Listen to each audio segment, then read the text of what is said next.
श्रीकृष्णः शरणं मम। श्रीगोपीजनवल्लभाय नमः। श्रीमदाचार्यचरणकमलेभ्यो नमः। आज के व्याख्यान सत्र का विषय है ब्रजमंडल एवं ब्रज परिक्रमा का महात्म्य।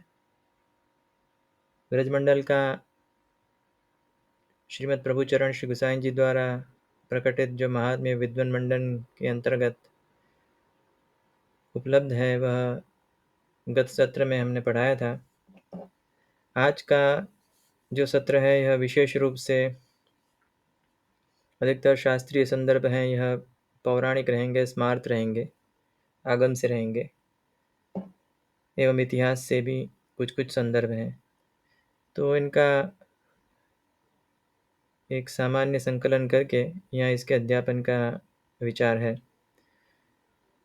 ब्रज यात्रा के महात्म्य का जो ज्ञान है, ब्रजमंडल के महात्म्य का ज्ञान है, यह जो परिक्रमा करने वाले हैं, जो तीर्थगमन करने वाले हैं, उनके लिए अति आवश्यक है। ब्रजमंडल स्वयं सभी प्रकार के तीर्थों से युक्त एवं सभी तीर्थों में श्रेष्ठ है। पुष्टि संप्रदाय में इससे पर कोई तीर्थ है नहीं। अतः प्रत्येक वर्ष जो ब्रज यात्रा भाद्रपद में होती है, इस विषयक जो कुछ शास्त्र आज्ञाएं हैं एवं जो स्वरूप है, इसका वर्णन किया जाएगा। इसके अनंतर जो सामान्य तीर्थ यात्रा क्यों करनी चाहिए, इसका थोड़ा बहुत निरूपण किया गया है।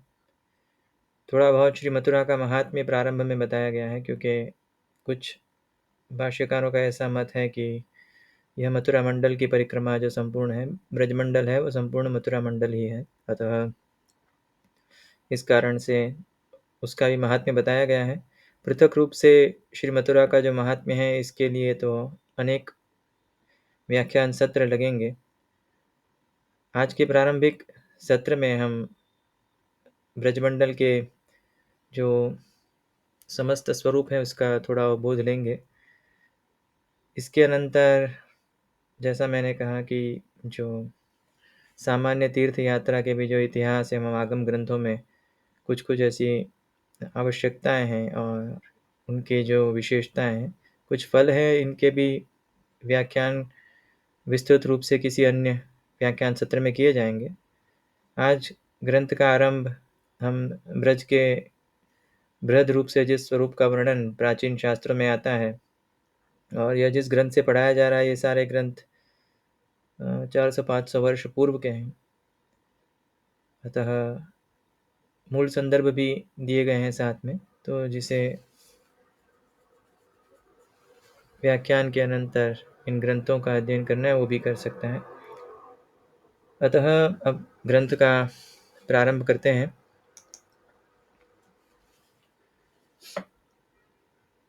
पहला जो श्लोक है, समस्त ब्रजद्वाराणि वनान्युपवनानि च प्रतिवनाधिवनानि स्युः बहु पुण्य प्रदानि च।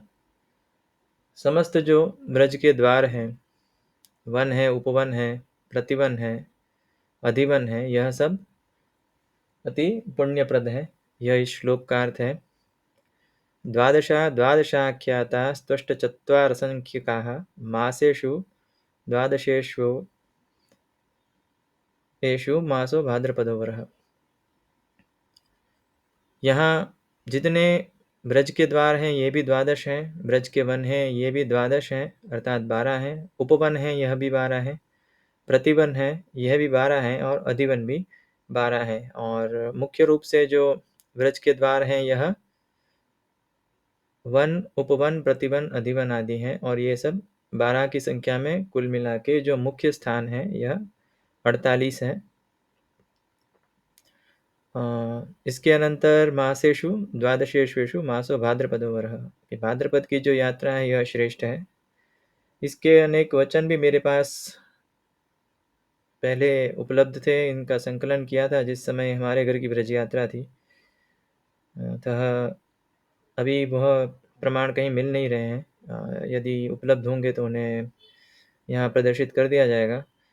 तो श्रेष्ठतम मास जो है, यह भाद्रपद को कहा गया है। इसके अनंतर जो मुहूर्त आदि के विचार है, इनके लिए एक पृथक सत्र रख लेंगे, किंतु श्रेष्ठतम मास है यह भाद्रपद है, जिसमें स्पष्ट रूप से हमें आज भी यह स्मरण है कि सहस्र गुणित यात्रा का फल बताया गया था। अतः आज तक इसी मास की जो है यह प्रतिष्ठा है ब्रज यात्रा में।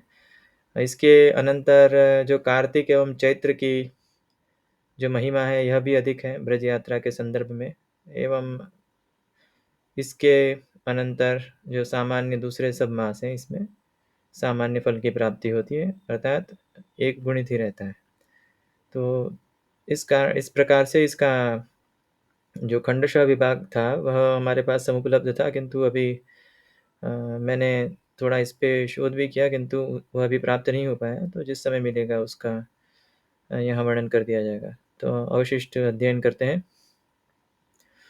तस्मिन् प्रदक्षिणा कार्या मंत्रपूर्व विधानतः, तो अर्थात यहाँ प्रदक्षिणा करनी चाहिए इस ब्रजमंडल की सभी प्रकार के मंत्र आदि से। यथोक्त विधिना कुर्यात् दानम पूजन पूर्वकम, विविध प्रकार के जो दान आदि के संकल्प होते हैं, मंत्रोक्त पूजन अर्चन जो होते हैं वह करने चाहिए। यह कुछ अंश हैं, यह स्मार्त संप्रदायों के, आगम संप्रदायों के रहते हैं। तो जैसे हमने जो पवित्रा के विषय में हमने व्याख्यान में वर्णन किया था कि किस प्रकार से प्रमाण मर्यादा लेनी चाहिए, श्री पुरुषोत्तम जी ने वह प्रदर्शित की थी। तो यहाँ भी हमें जितना आवश्यक है इतना ही हम लेते हैं। और जो वैदिक प्रक्रम है, जो पौराणिक प्रक्रम है, जो स्पष्ट रूप से लिए जा सकते हैं, हम केवल उन्हीं का ग्रहण करते हैं जो सामान्य प्रक्रम रहते हैं ब्रज यात्रा में। क्योंकि ब्रज यात्रा के द्वारा जो अनेक दोष आदि की निवृत्ति होती है, इतने पुण्य आदि की प्राप्ति होती है। तो भगवत प्राप्ति में सबसे अधिक बाधक जो होते हैं यह पाप राशि होती है। क्योंकि कुछ व्यक्तियों ने उस समय ऐसा हमें पूछा था कि निष्काम भाव से यात्रा ही करनी चाहिए। यात्रा तो निष्काम ही होती है, किंतु उसका जो फल होता है यह तो मिलता ही है। इस प्रकार से जो भक्ति होती है उसके विषय में श्रीमद् भागवत में भी आता है कि भगवान के जो भक्त हैं यह कुछ अतिरिक्त वस्तु की अपेक्षा नहीं रखते भगवान की भक्ति के अतिरिक्त। किंतु जो भक्ति होती है यह अवान्तर फल की दायिका होती है। इसका हम प्रत्यक्ष वर्णन जो है यह तृतीय स्कंद में श्री कपिल मुनि एवं देवहूति के उपाख्यान में देखते हैं। अनेक श्लोक हैं, किंतु उसमें अंतिम पंक्ति इस प्रकार की आती है, रथात् मनोरथ प्राणाश्च भक्तिरनिच्यतो में गतिमणिं प्रयुङ्क्ते हैं। यदि आप नहीं भी चाहते हो तो इस प्रकार के जो मोक्ष आदि फल हैं, पाप राशि का जो शमन है, यह तो मिल ही जाता है। इस प्रकार से ब्रज यात्रा में भी इस प्रकार से ही रहता है। यदि सकाम भाव से न भी करो तो भी उसका फल तो मिलना अनिवार्य है। और इसके भी प्रकार हैं कि किस प्रकार से ब्रज यात्रा के अंत में, संपूर्ण दिन की यात्रा के अंत में जो फल है यह भगवत चरणारविंद में समर्पित करना चाहिए, जिससे कि कोई भी ऐसा फल न मिले जो भगवान से विमुख कर सके। तो यह इसकी मर्यादा है। तो अग्रिम पंक्तियों का अध्ययन करते हैं। ब्रजमंडल का स्थान बताया गया है। ब्रजमंडलम भूगोलम शेषनाग फणम्बरम मोदाख्यम महाश्रेष्ठम सर्वेषां मध्य संस्थितम। ब्रजमंडल की जो स्थिति है यह शेषनाग के कुमुद नामक फण में है, जो इसका श्रेष्ठतम फण माना जाता है। तस्योपरि स्थितम लोकम सर्वस्थान महाफलम, अर्थात इस फण के ऊपर जो ब्रजमंडल है यह सर्वस्थान महाफलम, सभी स्थानों से अधिक फल देने वाला है। और कृष्ण लीला विहारार्थम उच्च स्थान विराजित, और सर्व से ऊपर के स्थान में यह ब्रजमंडल विराजता है। जो और कृष्ण भगवान श्री कृष्ण के विहार के लिए जो यह ब्रजमंडल है यह है। और भगवान के नित्य लीला स्थलीय, जैसे हमने बताया था कि आज भी यहाँ नित्य लीला आदि के प्रक्रम रहते हैं, किंतु चर्म चक्षु से यह दृष्ट नहीं है। इसके अनंतर चतुरष्टक क्रोशेन, अर्थात जो 84 कोस की परिक्रमा है, चतुरष्टक क्रोशेन परिपूर्णम विराजितम अस्य प्रदक्षिणीं कुर्वन् धन धान्य सुखम लभेत्। इसकी प्रदक्षिणा करने से धन धान्य आदि सुख की प्राप्ति होती है। यह मत्स्य पुराण का वाक्य है। यहाँ यह बताना भूल गए, यहाँ से जो प्रारंभ होता है कि ब्रजमंडलम भूगोलम शेषनाग फणम्बरम, तो यह जरा विस्मृत हो गया था। तो चतुरष्टक क्रोशेन परिपूर्ण विराजितम, और यह प्राचीन एक बहुत बड़े विद्वान हैं नारायण भट्ट, उनके ग्रंथ से मिलता है। अतः वह भी 400-500 वर्ष पूर्व ही हुए। अतः उनके द्वारा यह मत्स्य पुराण की उक्ति है।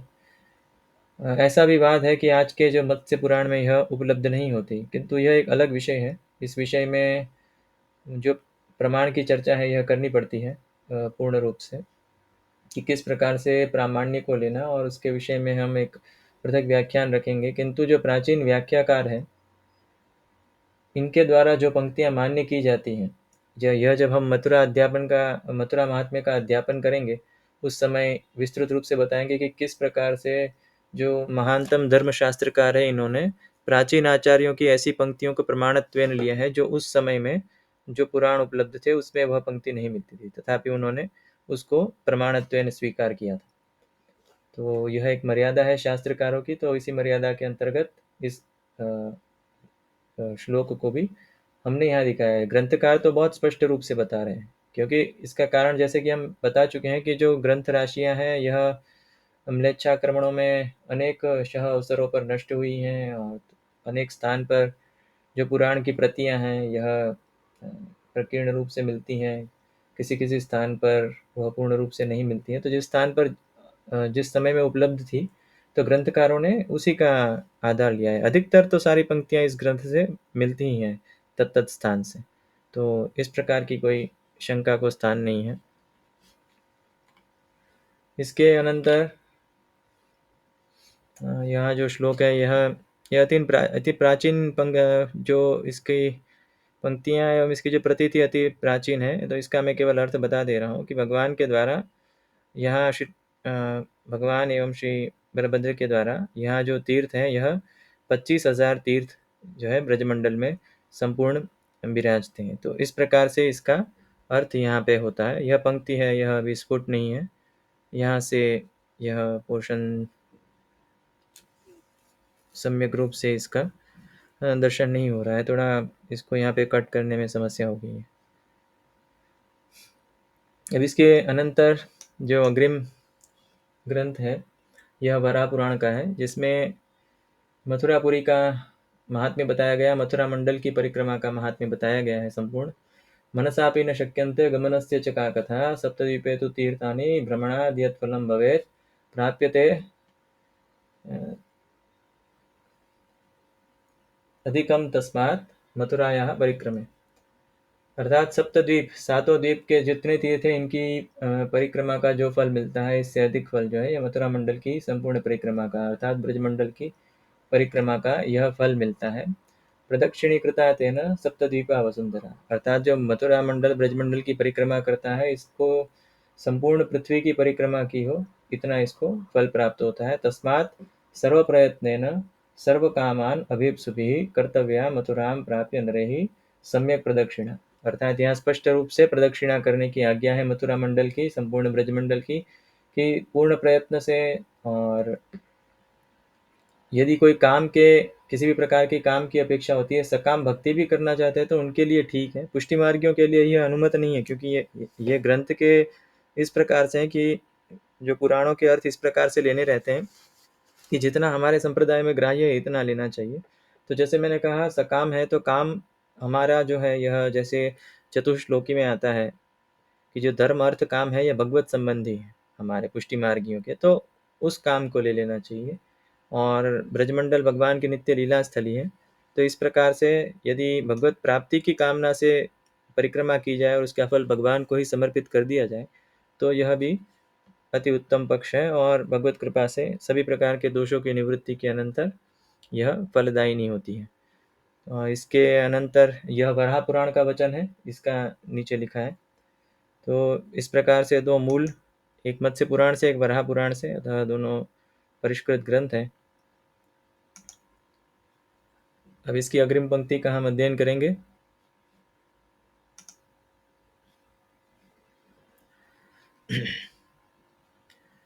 महाभारत का वचन है। यह वचन हम इसके कारण से बता रहे हैं यहाँ पे, क्योंकि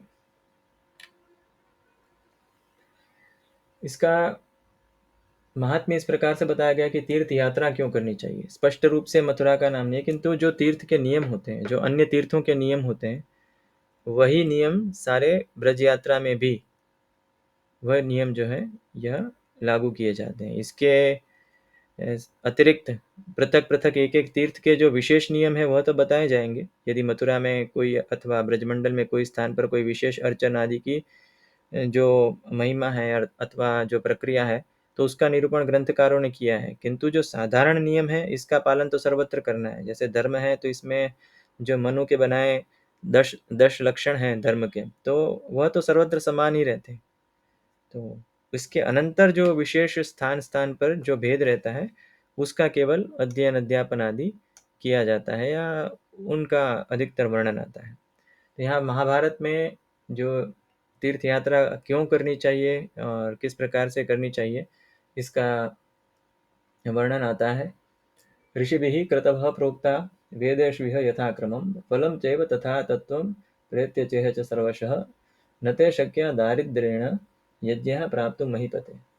महाभारतकार में यह कहा है महाभारतकार ने कि ऋषिभिः कृतभः प्रोक्ता वेदेष्विह यथाक्रमं, ऋषियों के द्वारा अनेक प्रकार के यागों का वर्णन वेदों में आता है। वेद हैं, वैदिक जो संपूर्ण कर्मकांड है, यह अत्यंत दुष्कर है। वार्ता प्रसंग का जो अध्ययन वैष्णवजन करते हैं, इन्हें यह ज्ञात ही होगा कि स्थान स्थान पर श्रीमद आचार्य चरण से आज्ञा करते हैं कि कर्मकांड के जो मार्ग हैं, कर्म मार्ग जो है, यह इस कलिकाल में अति कठिन एवं अति दुष्कर है। अतः भक्ति के द्वारा ही प्राप्ति है भगवान की।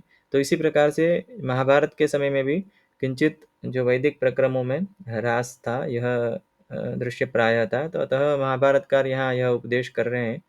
और ऐसा भी संभव है कि यह अनागत कथा हो। अनागत कथा का प्रक्रम ऐसा रहता है कि ऐसी लीला जो ऋषियों ने भविष्य की देख ली हो। तो हमारे जो परंपराएं हैं, इसमें इस प्रकार से भी स्वीकार किया जाता है। जब हम भागवतार्थ प्रकरण का अध्ययन करेंगे, इसमें यह अनागत कथा का जो पक्ष है, यह बताया जाएगा। तो इसे दोनों प्रकार से जो अर्थ किया जा सकता है, क्योंकि द्वापर था, अतः किसी अंश में जो वैदिक प्रक्रम थे, यह थोड़े क्षीण हुए थे।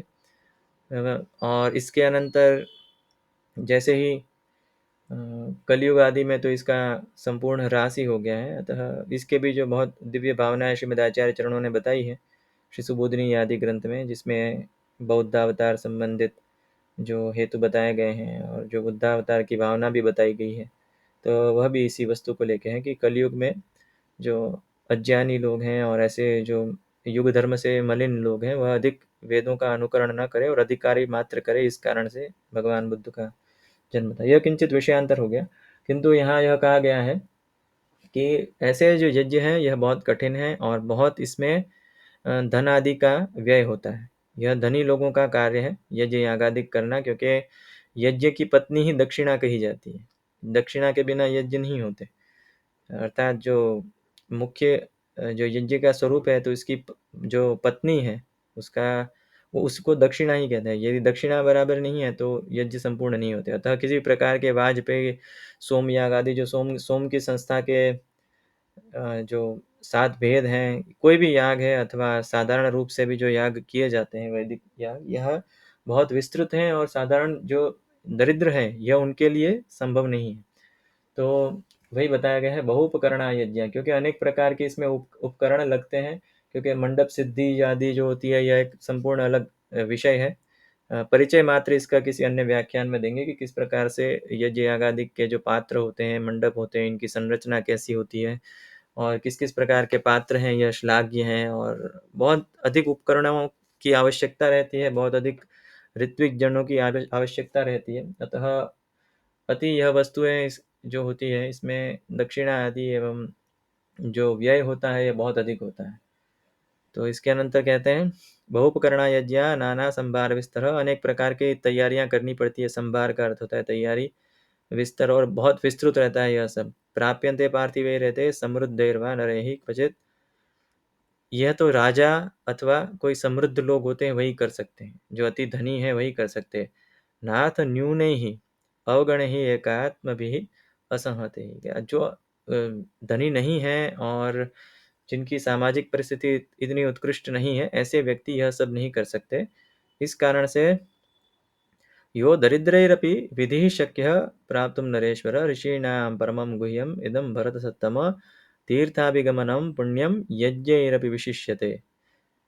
ऐसी वस्तु जो दरिद्र भी कर सके, इस कारण से ऋषि मुनियों ने यह एक रहस्य बताया है कि तीर्थ यात्रा है, यह ऐसे व्यक्तियों के लिए यज्ञों से भी अधिक फल को प्रदान करती है। तो आज के व्याख्यान में हम संक्षिप्त रूप से यहाँ तक ही वर्णन करेंगे। तीर्थ यात्रा के एक नियम हैं कुछ जो ब्रज यात्रा में पूर्ण रूप से घटित होते हैं, तो इनका भी हम पृथक एक व्याख्यान में, कदाचित अग्रिम व्याख्यान में ही वर्णन करेंगे कि क्या-क्या नियम होना चाहिए ब्रज यात्रा का और यथाशक्ति पालन करना है। तथापि जो सरल नियम है, जो अति कठिन नियम है, जो युग धर्म के भेद से हैं, उनका हम वर्णन नहीं करेंगे। किंतु जो सरल नियम है, वह प्राचीन शास्त्रों से संदर्भ सहित प्राचीन ग्रंथों से हम यहाँ उसका अध्यापन करेंगे। तो जो वैष्णव ब्रज में या ब्रज यात्रा में या अन्य साधारण रूप से भी यदि ब्रजमंडल में किसी भी स्थान की परिक्रमा अथवा यात्रा करते हैं, तो उनको इससे यह जो ज्ञान है, यह उपकारक होगा। तो आज जो मथुरा मंडल का महात्म्य है, ब्रजमंडल का महात्म्य, यह आज का व्याख्यान ही संपूर्ण किया जाता है। अग्रिम व्याख्यान में जो वन, उपवन आदि, प्रतिवन आदि की भावना एवं उनका जो पौराणिक संदर्भ है, वह दिया जाएगा, सभी वनों के नाम आदि। यदि समय मिला तो एक साथ, अन्यथा यदि इतना अवकाश प्राप्त नहीं हुआ तो छोटे-छोटे व्याख्यान में अपलोड कर दिया जाएगा। अभी थोड़ी व्यस्तता अधिक है, इस कारण से श्री सुबोधनी जी के व्याख्यान आदि के प्रक्रम हैं, यह कदाचित इस सप्ताह में नहीं हो पाएँगे। जो जन्म प्रकरण के अवशिष्ट 3 अध्याय हैं, यह हम संपूर्ण करने का विचार है, किंतु ब्रज यात्रा के संबंधित अत्यधिक जिज्ञासाएँ आ रही हैं। कुछ प्रश्न इस प्रकार से भी आ रहे हैं कि ग्रंथ अध्ययन के संदर्भ में और इस प्रकार से कुछ वैष्णवों ने मेल किया है, तो एक प्रश्नोत्तरी के लिए 15 दिन, 1 महीने में कदाचित एक सामान्य सत्र रख लिया जाएगा। तो अभी इस विषय में सोचा नहीं, क्योंकि यह जो अध्यापन के प्रक्रम हैं, यही पहले समाप्त हो जाएँ, यही बहुत है। तो यदि समय मिला तो भी छोटे कदाच व्याख्यान सत्रों में जो शंकाएँ हैं और जो प्रश्न हैं, इनका निवारण कर दिया जाएगा। आज के व्याख्यान को यहीं समाप्त करते हैं। अवशिष्ट जो ब्रजभूमि का महात्म्य है या अन्य किसी विषय पर कल अथवा परसों में व्याख्यान किए जाएंगे।